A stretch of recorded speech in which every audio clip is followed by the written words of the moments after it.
আসসালামু আলাইকুম।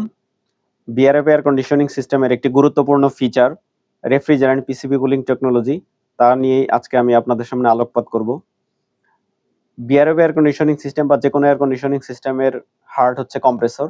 এই কম্প্রেসরের অপারেটিং প্রিন্সিপালের উপরই এয়ার কন্ডিশনিং সিস্টেমের পারফরম্যান্সটুকু নির্ভর করে। তো এই কম্প্রেসরকে আমরা অপারেট করে থাকি কম্প্রেসর ড্রাইভারের মাধ্যমে তথা পিসিবি দিয়ে। আপনারা স্ক্রিনে যে ছবিটি দেখতে পাচ্ছেন সেটা হচ্ছে compressor driver.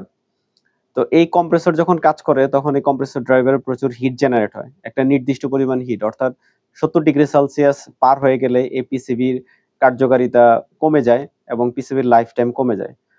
পিসিবির life time ensure করার জন্য পারফরম্যান্সটাকে ভালো রাখার জন্য বিলো 70°C আরো একটু স্পেসিফিক ভাবে যদি বলি 55 থেকে 65°C পর্যন্ত যদি আমরা রাখতে পারি তাহলে পিসিবির কার্যক্রম সঠিকভাবে সম্পাদন করতে পারে তথা কম্প্রেসরের অপারেটিং প্রিন্সিপালটা ঠিক থাকে।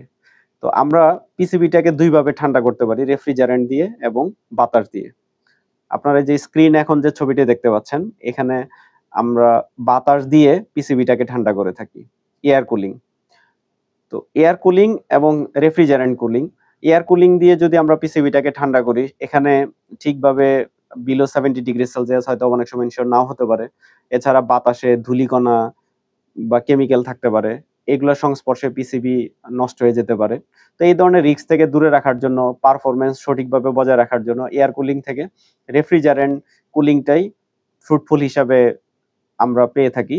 এজন্যই এখনকার বর্তমানে এয়ার কন্ডিশনিং সিস্টেমে রেফ্রিজারেন্ট কুলিং পিসিবি টেকনোলজিটা প্রচুর ব্যবহৃত হচ্ছে।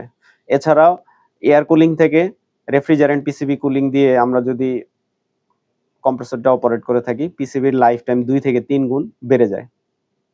এতে করে আপনার এয়ার কন্ডিশনিং সিস্টেমের পারফরম্যান্সটাও ভালো থাকে।